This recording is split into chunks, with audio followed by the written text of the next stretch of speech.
welcome to Exploring Hobbies. I'm Jamie Fouché, and today I have Stuart Davis with us, and he's going to be sharing about his hobby of rocketry. Welcome. Thank you. Thanks so much for joining us. I'm glad to be here. So why don't we kick things off? How did you get into rocketry? When we were young, my mother used to take us to a hobby store on Woodward Avenue called Tiny Tim's. It was mainly a slot car store. She would basically drop us off. We'd stay out there all day. As a kid, that was Mecca. So one day we drove by, we were walking through, and there was an area of a rocketry hanging on the wall. And as a child, back in the 60s, we didn't have a lot of money. The kits were about $1.50, and the engines, or as a 3-pack, was 35 cents. Yeah. Well, here was 4 kids counting out change, trying to find enough money to buy 1 rocket and 3 engines. And we had it all figured out until the guy said, "There's tax." And he let us slide on that, but that was our first rocket. We took it home, we built it, and it was right at in 1969, it was the age of Apollo. So everyone was glued to their TV sets watching Apollo, watching the missions, watching the first man step on the moon. Yeah. And rocketry was just talked about, and it was always Apollo and what's coming next and the moon launches. So when I got into junior high school, they had a science club that split from doing amateur radio to amateur radio and rocketry. I had already had a multi-pad launch pad because there were multiple kids in our neighborhood. We had a nice big green belt where we launched rockets. So I had all the gear. So I was naturally named the president because I already knew what I was doing. And it just took off from there, literally, and we started launching more and more and it was actually part of the curriculum at that point. Then there was everyone grows up, so as we progressed and got into middle school, high school, and college, we grew away from rocketry. And a lot of us rediscovered it. They're called born again rocketeers. I love that. Once we grew up and had children, they started getting involved in the Cub Scouts and Boy Scouts. And one of their merit badges is space exploration. And to do that, they actually have to, most times, build and fly a model rocket. Okay. So I will go and host lectures at Cub Scouts or at schools. I do a lot of 5th grade schools as well. And I will describe rocketry, how it works. We will have if they want to do it, we'll have a build session where one day 50 or 60 kids will build a rocket, and the next day we'll go and fly them all. And they'll either get in school, they'll get a little science exploration, extra credit, or for the Cub Scouts, they get their merit badge, and they really like it. And it's a riot to go and see 30 kids chasing after some of the rockets. They fly. Right. So that was my introductory exposure, and then there was a gap, and then reintroduction. Yeah, that is great. And I'm assuming that you. Then you've kept up with it, and once you got reintroduced, you just continued to stay involved, and obviously that's why we're here talking about it today. So yeah, and that's great. One of the things that I found out just by accident was my sister's Cub Scout troop needed someone to mentor them, and so I dusted off some of my old equipment, and I drove to Chicago, and I helped them. Came back here to Detroit, and I was mentioning to one of my friends, and they said, "Have you ever been down to the hobby store downriver?" I'm like, "Why?" He said, "They have big rockets." And I'm like, "How big is big?" And he said, 6, 8, 9 feet tall. And my eyes were big, and I drove down and pulled out my credit card and bought. Yep. And so then I got introduced into what they call, so you go from low power, which is kits similar to this. This is an SD's rocket kit. That's what most kids start with. So then there's low power, and then there's mid power, which you get into larger kits, which are similar to this size. Yeah. This is actually made locally by up in Utica by a company called Public Missiles. So this is a Michigan-made product, which is nice to have, support the locals. And then you get into something along this side, which is high power rocket. This one right here, with the proper rocket motor, will go up somewhere between 2 and 5 miles high. Yeah. So in order to do that, I have to coordinate and get, they call it a waiver, but it's permission from the FAA. They cordon off airspace so planes can't fly into our area while we're using it. Wow. And that's used nationwide. There's basically 1 or 2, for the high power group, they call them prefectures. Yeah. There's 1 or 2 in just about every state. And then, so launching rockets is a very commonplace thing. Once a year, the nationwide group, which we belong to as AAA, gets together out in the, usually it's in the deserts of Las Vegas. Well, they'll get airspace up to 90,000 feet. And people from all over the world, they'll come in from Japan and New Zealand and the Netherlands. There's active groups everywhere.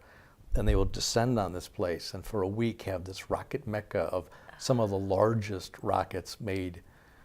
They actually nicknamed the event LDRS, which stands for Large Dangerous Rocket Ships. And these things, and the interesting thing in technology is now that they'll have either downlink video so you can watch real time, or they'll have cameras on board. Some of them have gone up to 90,000 feet, which as you watch the rocket go up, you'll see the thinning of the atmosphere, you'll see them go above the cloud layer, wow. You'll see the blue and then suddenly the black of space, and right then it turns over and comes back down. That is incredible. So amateur rockets are just starting to get infringed on the edge of space. Yeah, that sounds like a really incredible experience. I have to admit, I don't know a lot about rockets. Can you take us through, how do these work? Absolutely. So at the base level, this is what most youth start with. Okay. It's what we usually refer to when we start making them out is 4 fins and a nose cone. It's when you buy the kit, which typically it's made, a lot of them are made by a company called Estes. Mm-hmm. You can buy these at places like Ninkin Hobbies, Michaels, Myers, Walmart has them. You can actually mail order them from a lot of distributors or directly from Estes. But inside the package, there'll be various components and really good instructions. But the assembly is usually very easy. There'll be a fin canister. This is for the starter out people.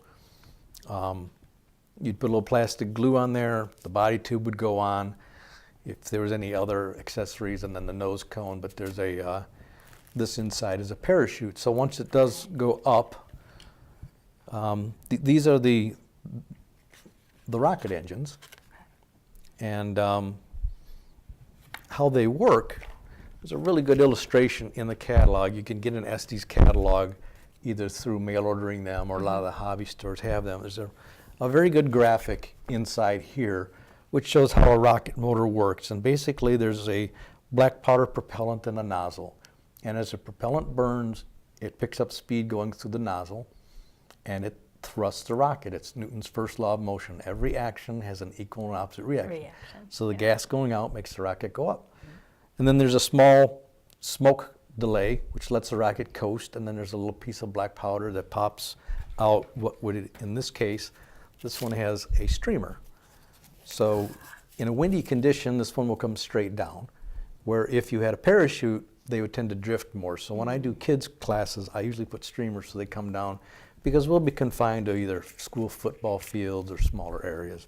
When we launch something like this, we usually have an area about 3 to 5 miles square. It's usually empty cornfields in the wintertime. So sometimes we go out and we considerably are cold, but we have a great time. And so as you progress to a larger rocket, I'm assuming that fundamentally they work the same, right? Bigger pieces, more gunpowder, but basically the same. They do. Same functionality. And therefore, that's when you get into something along. This is, like I said, this is considered the mid-power rocketry. Mm-hmm. If you look at the size of the engine that is powered, they use metric measurements. So this is 18 millimeters in diameter. The motor that this one takes is this, which is 38 millimeters in diameter. Okay. So this has about 50 times as much power as the smaller engine, so that would loft something like this up at least a mile or more. You mentioned, so power-wise, there's kind of some different types of rockets. Are there other types of rockets besides just the amount of power that they have in terms of how large they are and how high they'll go?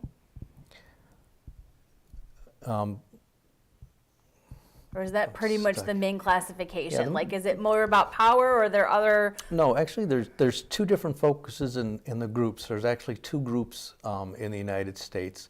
One is called the National Association of Rocketry. Okay. And they would like to focus on smaller rockets and they do scale judging. So they will build intricate reproductions of real rockets. Okay. And they judge them based on how perfectly dimensioned they are, how perfectly painted they are, and then they have to fly them to actually get points. And they love competing on the smaller scale. The second organization, called Tripoli Rocketry Association, which is what I belong to, kind of enjoys the high power end. So what we do is we love, it's just recreational flying, but whenever you get people together, especially guys, there's always competition. So you will always brag about how high did it go or what motor is in it. And at one point they did something that I didn't quite think was sane, but one guy decided that how high could we lift a bowling ball? So they had a bowling ball lifting contest where the rockets were modified. They took a 16-pound bowling ball and they did it out in the desert where it was safe. And they were actually very successful with it. And then it started other contests. So then they started altitude. So different rockets powered by different size motors like this, they would have altitude contests.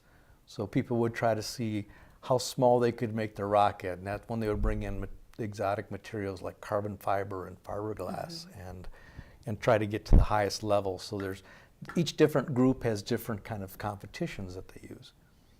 Do you usually, so do the rockets come kind of pre-built, or it sounds like from what you're describing, there's at least a decent amount of customization that is kind of, I'm sure, some mixture of art and science around trying to get it to do different things? Yeah, again, it really depends upon this. There's always a entry-level skill point. And for that, the company called Estes has come up with these type of kits where these are actually pre-built, ready to fly. Everything's glued together. Okay. It does not come with the rocket motors. You would buy those separately. But if you used one of these kits, you could actually just cut it open at the launch field. This is actually the typical launch pad that they would use. So the rocket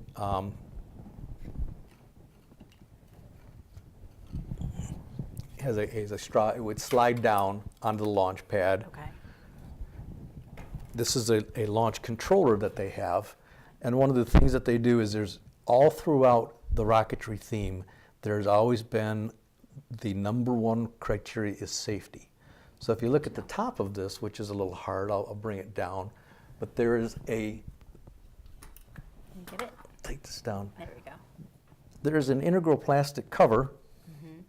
So that covers the tip of the launch rod so kids don't poke their eyes out. And also on the other end is the master key that arms the controller. So without the key inserted in, there's no way that a rocket could be launched off the launch pad. All right. So once it is hooked up, there's a small ignition system that goes into there. This is battery powered and self-contained. Okay. The kids would count down 5, 4, 3, 2, 1, push the button, and off the rocket Off roars. it goes. We actually scale this up for the larger ones. We just use 12-volt car batteries instead of smaller ones, but the same fundamentals go throughout the whole hobby. It's just when you get to larger ones, there's a little bit more complexity to them. One of the things with the larger rockets is that they can exceed, 5, 10, 15, 20,000 feet. Well, if you put out a normal parachute at that altitude, they will drift with the wind. It's like being a kite. So one of the advancements that started coming out in the 1980s was what we call dual deployment. And that would be when the rocket reaches, it starts out, it reaches what is called apogee, which is its highest point. And normally the parachute pops out. Well, we would walk 4 or 5 miles to get them. We got a little tired of doing that. So a couple of really smart people came up with, and this is a smaller size, this is an electronic altimeter. And what it does is it senses the barometric pressure of the air. So as the rocket goes up, the air density gets lower. That's why they pressurize airplanes when we go fly. And so it senses the air density going lower, and when it turns over, it starts noticing the air density is going up again, so it knows it's coming down. And it's got 2 different outputs. So one of them will put out a very small parachute, so the rocket will drop almost vertically down from 20,000 to about 1,000 feet, and then it'll put out a large, like 6 or 8 foot parachute, so it can land safely and not get broken. And this has been a major revolution in the hobby, and this is what allowed people to go, way over 15 to 20,000 feet and still get the rockets back. You can't be able to retrieve them without having to drive for miles to find them if they found them. And even with these, they'll have not only redundant altimeters, but as you just said, driving for miles. They utilize trackers that were made for wildlife that they would normally tag bears or foxes with to track them. So they will put these tracking mechanisms in there. So even if they can't see it, they will have a little handheld meter with an antenna, and they'll be able to track and know which direction the rocket is. And it can land 5 miles away, and they'll be able to drive up to it because of the trackers. Wow. Now, all of that is called for when you build bigger rockets because you've got more of an investment. You don't put a $500 tracking system in a rocket such as this, which costs about $100. But when you've got a significant investment, it calls for different type of equipment. That makes sense. So you had mentioned a big event like in the desert, and so then there's the a specific place that everyone's meeting, and you have to get permission from the airspace.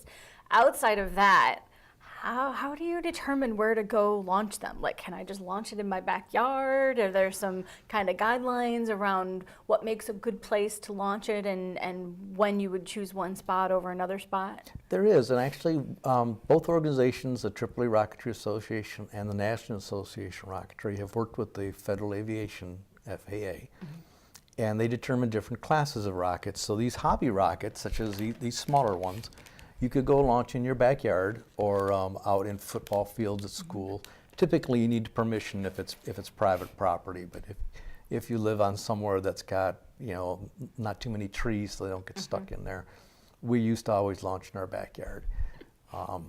When you start getting the larger ones, we start having to get organized with landowners to be able to borrow their fields, and we usually give them gift certificates for their allowing us to host. But so it really depends on the size of the rocket. As long as it doesn't exceed 3,000 feet, you can launch anything below 3.5 pounds is the little conditionary box that the FAA put low power rocketry in. And then when you go above 3.5 pounds or the 3,000 feet, you have to actually file what they call a waiver with the FAA, and they grant you the paperwork conditional on where you are. You can't do it within 5 miles of an airport. And they would like to know more about the terrain around you. Like if you were next to a shopping mall, that would be a very poor choice of where to, because they would fall in parking lots. That makes sense. Let's talk pricing a little bit.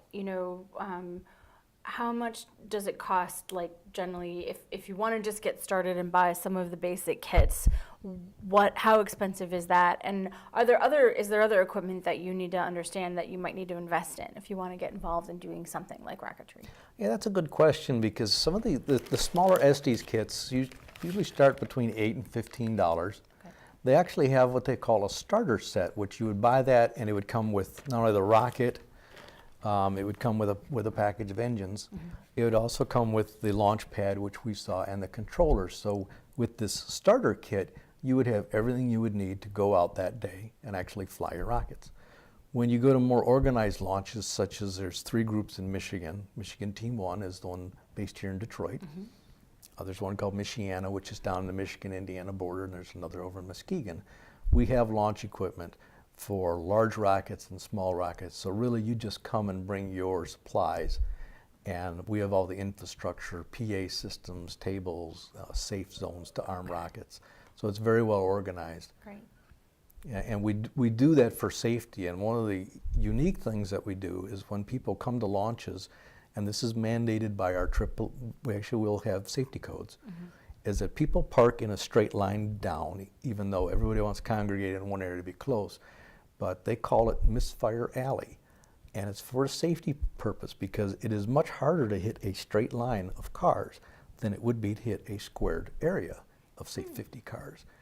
So everything that we do, even though you come to a rocket launch, such as one of ours, and think this looks easy, there's a lot of thought put into the rocket's igniters are put in at a certain distance from the people.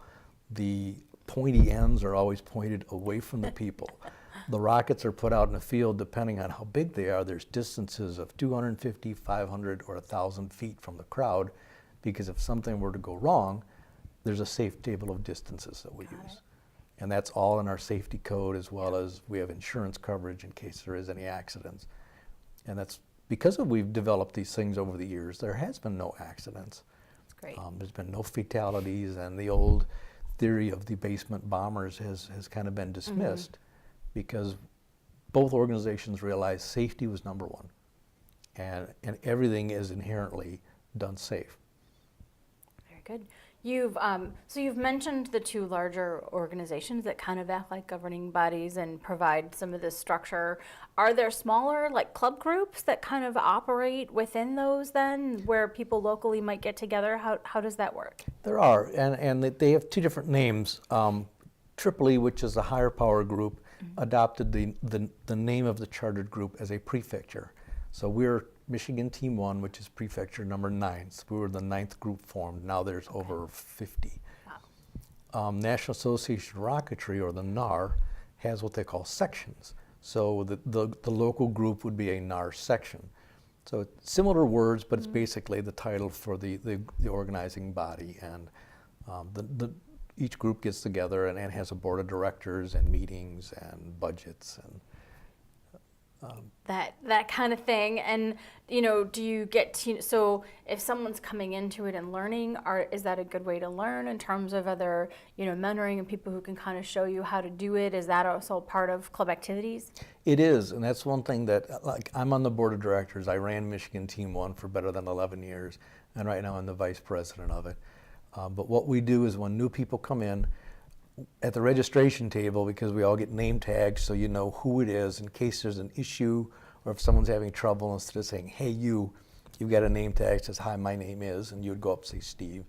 And if it's someone that we haven't seen before, I'll ask them their experience level. If they're just getting started, I will team them up with one of the more experienced Rocketeers, so they will be able to learn from knowing nothing to knowing everything that they need to know, either at that stage or at higher stages. And within each organization, either the Tripoli or NAR, there's 3 levels of certifications. You just don't go out, buy a big rocket, a big motor, put it together, and fly it with no experience. So you have to fly small rockets such as this to start out with to get a little bit of your feet warmed up. And then even these mid-power rockets, which fly in engines which are similar in this size, this would be able to get up to a level 1 certification, which you have to fly a certain size motor and bring the rocket back undamaged to make sure that you know how to do the preparation of the motor, to do the recovery, and bring it back safe.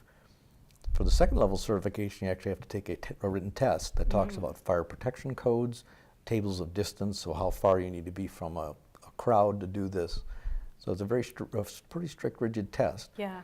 And then you have to build a bigger rocket, fly it, which would take an engine normally about this size, which puts a rocket up somewhere between, depending on the weight, 5,000 and 9,000 feet. That's your level 2 certification. And after you pass that, then at least in both clubs, level 3, you have to actually get an advisor, that's someone who has been identified as the organization as we call it a Tripoli advisor person or TAP member. And you have to coordinate with them during the build of your rocket on what you're doing, making sure that you are using good construction techniques, that your recovery work.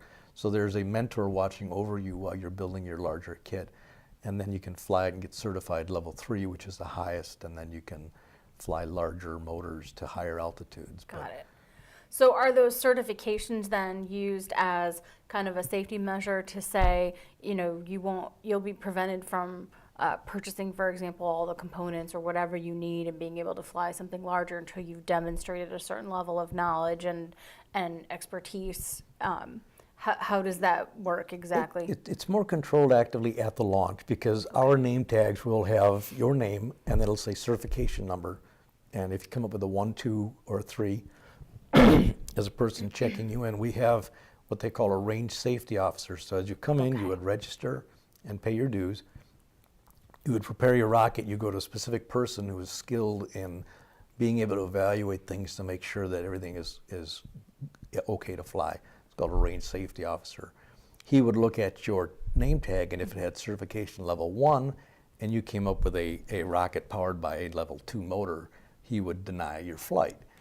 And you would have to go back and rethink your strategy.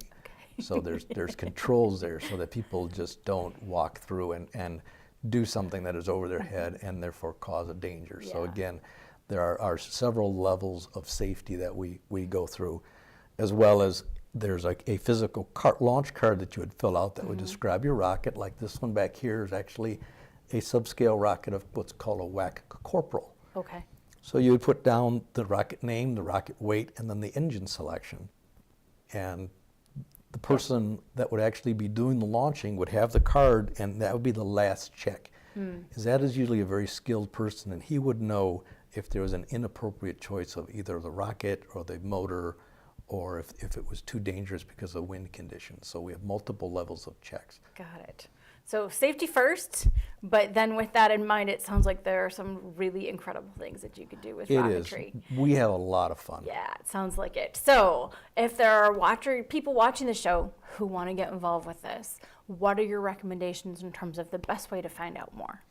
There is a lot of YouTube videos out there. If you go out on YouTube and Google rocketry or high power rocketry, you will find hours and hours of video. Okay. There are two main websites, AAA.org, AAA Rocketry Association, or National Association of Rocketry, or NAR.org. They will have introductions, they will have how to join the clubs, they will have lists of local clubs. Great. Great. Thank you so much. It's really been great, Stuart, to learn about what you've been doing with your hobby. That's great to be here. Thank you. Thanks for joining us, everybody, and please look for future episodes of Exploring Hobbies.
Oh, you're gonna be.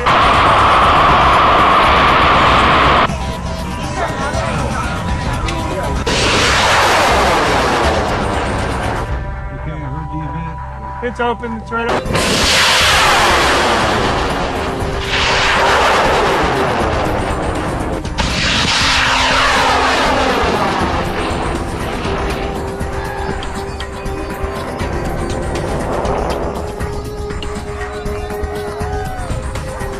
For more information, contact the Tripoli Rocketry Association, Post Office Box 87, Bellevue, Nebraska 68005. Or on the web, go to www.tripoli.org.